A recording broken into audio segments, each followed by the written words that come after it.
가장 중요한 점은 가려움증의 여부입니다. 피부가 가렵다는 것은 알레르기 탓도 있지만 장벽이 무너졌다는 뜻이고, 가려우면 필연적으로 긁게 되기 때문에 증상은 더욱 악화될 것입니다. 안녕하세요, 닥터 벤자민입니다. 민감한 피부를 크게 세 가지 타입으로 분류하면 주사 홍조 타입, 여드름 타입, 그리고 알레르기 아토피 타입으로 나눌 수 있습니다. 오늘은 그중 세 번째인 알레르기 타입에 대해 이야기해 보겠습니다. 피부에 뭐가 나면 알레르기가 생겼다라고 표현하는 경우가 많습니다. 아마도 제 생각엔 의사들이 진료실에서 알레르기라는 표현을 너무 많이 쓴 잘못이라고 생각합니다.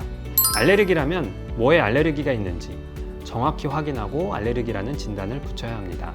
피부염이라는 표현이 맞겠죠. 알레르기로 인해 피부염이 발생할 수 있는 것이지 모든 피부염이 알레르기 때문은 아닙니다. 알레르기라고 부를 때 크게는 두 종류의 다른 현상이 존재합니다. 1형 과민 반응과 4형 과민 반응 모두 피부과에서 알레르기라는 진단을 붙이는데, 화장품을 쓰고 알레르기 반응이 생겼다면 T세포에 의해 매개되는 4형 과민 반응에 해당하며 알레르기 접촉 피부염이라는 진단을 붙입니다. 그러나 우리가 이야기하는 일반적인 알레르기는 1형 과민 반응으로 IgE라는 항체가 관여하는 반응이며, 흡입하거나 먹어서 생기는 알레르기 반응이 여기에 해당합니다. 피부과 질환에서는 대표적으로 아토피 피부염과 음식 알레르기에 의한 급성 두드러기가 있죠. 오늘 이야기할 알레르기에 대한 내용은 바로 1형 과민 반응에 대한 내용입니다.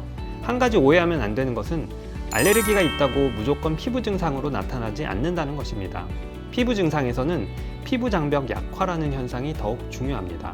결국 장벽이 약화되면 외부 자극과 알레르기 항원에도 더욱 직접적으로 노출되게 되며, 이로 인한 피부의 염증 반응이 여러 가지 문제를 야기합니다. 이런 반응이 조절 안 될 정도로 심하게 반복적으로 광범위하게 나타났을 때 아토피 피부염이라고 진단할 수 있습니다. 사실 알레르기 반응이 있을 때 피부 반응보다 비염과 결막염 증상이 더욱 빠르게 나타나게 됩니다. 문제는 피부 장벽이 약해지고 피부 반응이 나타나면 조절이 매우 어려워진다는 점입니다. 다른 이유에 의해 피부염 반응이 생기더라도 알레르기가 있고 피부 장벽이 약해진 경우 증상은 훨씬 심해집니다.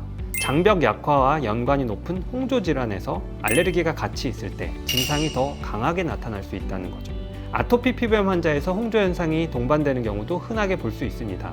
결국 민감한 피부라 함은 피부에서 염증 반응이 아주 쉽게 나타나는 피부 타입이기 때문에 알레르기가 있다면 알레르기를 조절하기 위한 대책도 반드시 필요합니다. 누구나 한 번쯤은 알레르기 검사를 받아보시도록 권하는데, 실제 검사를 진행해보면 알레르기가 있는 경우와 없는 경우가 명확하게 나타나고, 알레르기가 있는 경우 몇 가지 유사한 패턴이 나타나므로 이를 토대로 알레르기 반응을 줄일 수 있는 전략을 세워볼 수 있습니다. 예를 들면 가장 흔한 진먼지 진드기 알레르기의 경우 단순히 먼지를 피한다는 개념에서 더 나아가 어떤 상황을 피해야 하는지, 어떤 방법으로 주변 환경을 개선할 것인지, 증상이 나타났을 때 어떻게 해야 하는지에 대한 대책을 세워야 합니다. 가장 중요한 점은 가려움증의 여부입니다. 피부가 가렵다는 것은 알레르기 탓도 있지만 장벽이 무너졌다는 뜻이고, 가려우면 필연적으로 긁게 되기 때문에 증상은 더욱 악화될 것입니다. 민감한 피부에서 피부를 긁으면 증상은 걷잡을 수 없게 악화될 것이므로 가려움증을 조절하는 것은 치료에 있어 가장 중요한 점입니다. 알레르기 증상으로 피부과를 방문하였을 때 의사가 해야 할 가장 중요한 것이 이 가려움증을 조절할 수 있도록 도와주는 것입니다. 알레르기 자체에 대한 치료 방법이 사실상 거의 없기 때문에 증상을 악화시키지 않고 잘 조절할 수 있도록 도와주는 것이 무엇보다 중요합니다. 최근에는 면역 치료라는 방법이 있어 알레르기 자체를 줄이는 방법을 다각도로 시도하고 있기는 하지만 기초적인 단계에 머무르고 있고 제약점도 많습니다. 알레르기가 있을 때 포기하고 방치하지 않고 증상을 꾸준히 조절하며 악화되는 것을 막을 수 있다면 피부의 상태를 잘 유지할 수 있습니다. 앞서 말씀드린 주사 홍조 타입과 여드름 타입도 마찬가지죠. 내가 갖고 있는 피부의 타입과 피부의 상태를 인정하고 거기에 맞게 피부를 관리하며 이를 악화시키지 않도록 최선의 방법을 선택하는 것이 가장 현명하게 피부를 지키는 방법일 것입니다.